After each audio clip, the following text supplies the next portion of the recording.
धन्यवाद। प्लीज सभापति महोदय, आपने मुझे चिकित्सा एवं स्वास्थ्य चिकित्सा शिक्षा पे बोलने का अवसर दिया, आपका बहुत बहुत आभार।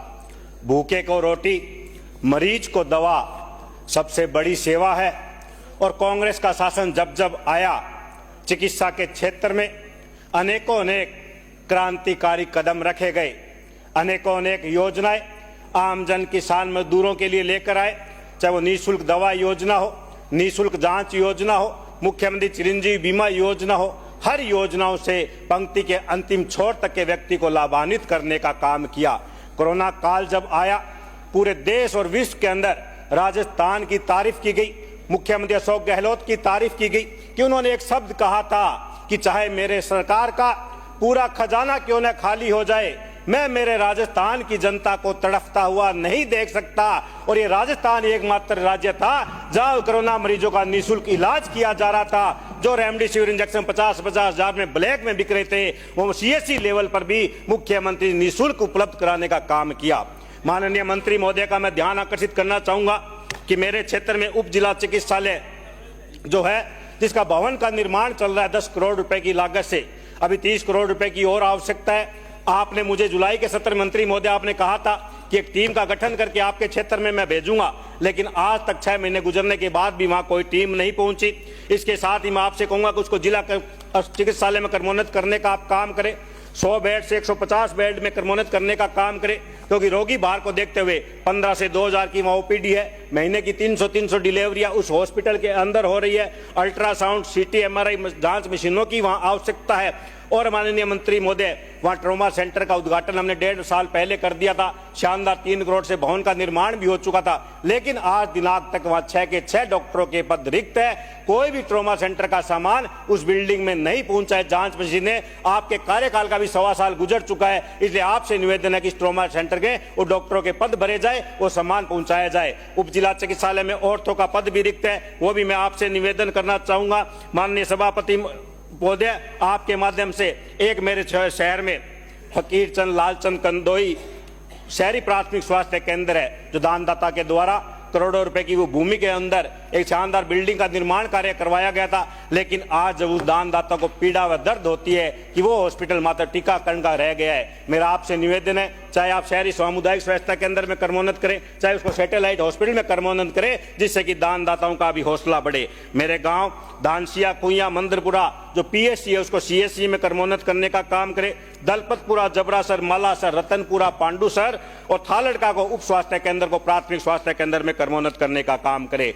मानगढ़ जिले का सबसे बड़ा गांव पेफाना जो उप तहसील है, जिसे सीएससी का भवन जर्जर हो चुका है, उस भवन का आप निर्माण करें और उसमें 20,000 की उस गांव की आबादी है, उसको भी 30 बेड से बढ़ाकर 50 बेड करने का आप काम करें।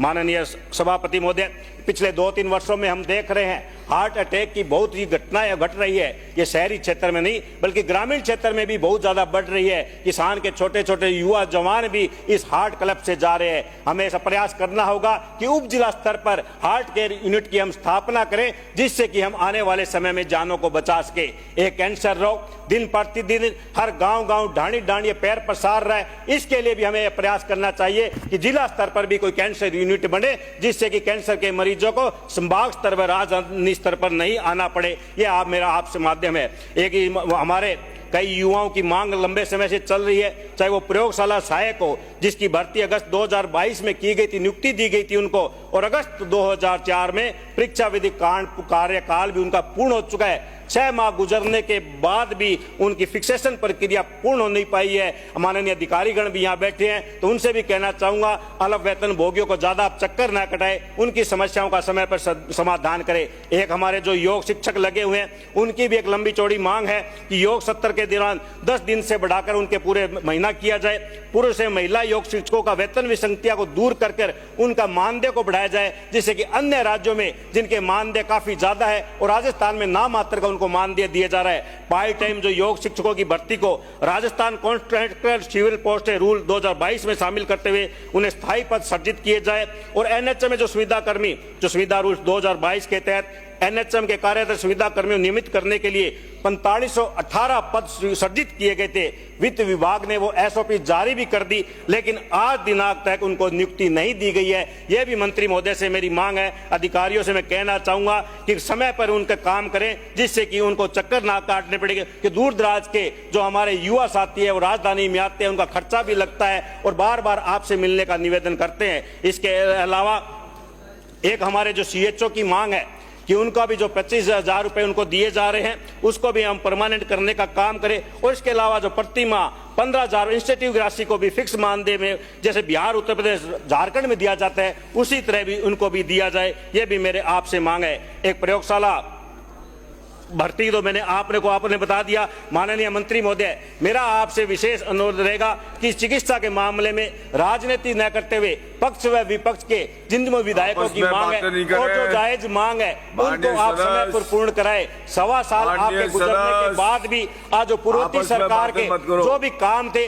चाहे वो भवनों के निर्माण के उद्घाटन की बात हो, चाहे वो भवनों के शिलान्यास की बात हो, आप उन्हीं कार्यों को करते जा रहे हैं। 1.25 साल में भारतीय जनता पार्टी के द्वारा, इस सरकार के द्वारा चिकित्सा के क्षेत्र में नया कदम कोई भी नहीं उठाया गया है। मेरा आपसे निवेदन है, मेरे विधानसभा क्षेत्र के अंदर भी पिछले 5 वर्षों के अंदर 13 सब सेंटर दिए गए, 4 पीएससी दी गई, 1 सीएससी दी गई, 1 सब डिस्ट्रिक्ट हॉस्पिटल दिया गया और 1 ब्लड बैंक की बिल्डिंग भी बन चुकी है। उसका भी आप संचालन करने का काम करें, जिससे कि रक्तदाताओं के कैंप भी लगते रहते हैं। अगर उसी ब्लड बैंक में उसका रक्त संधारण किया जाएगा तो समय पर मरीजों को ब्लड मिलेगा, जिससे कि हम गंभीर जो एक्सीडेंट होते हैं या वो किसी भी तरह की सर्जरी में वो ब्लड काम आएगा तो हम उसमें भी दुर्घटना को रोकने का हम काम कर सके। यह भी मेरे मंत्री महोदय से अनुरोध है। और जिस तरह से मंत्री महोदय ने आपने मुझे आश्वस्त किया था इस सदन के अंदर जुलाई सत्र के दौरान कि आपके विधानसभा क्षेत्र में टीम आएगी, लेकिन आज दिनांक की टीम नहीं आई। अगर सदन में हम कोई बात कहते हैं, सदन में हम किसी तरह का आश्वासन देते हैं, तो ये 8 करोड़ जनता का सदन, भावना का सदन है, इसको गंभीरता से लेना चाहिए। लेकिन मंत्री महोदय,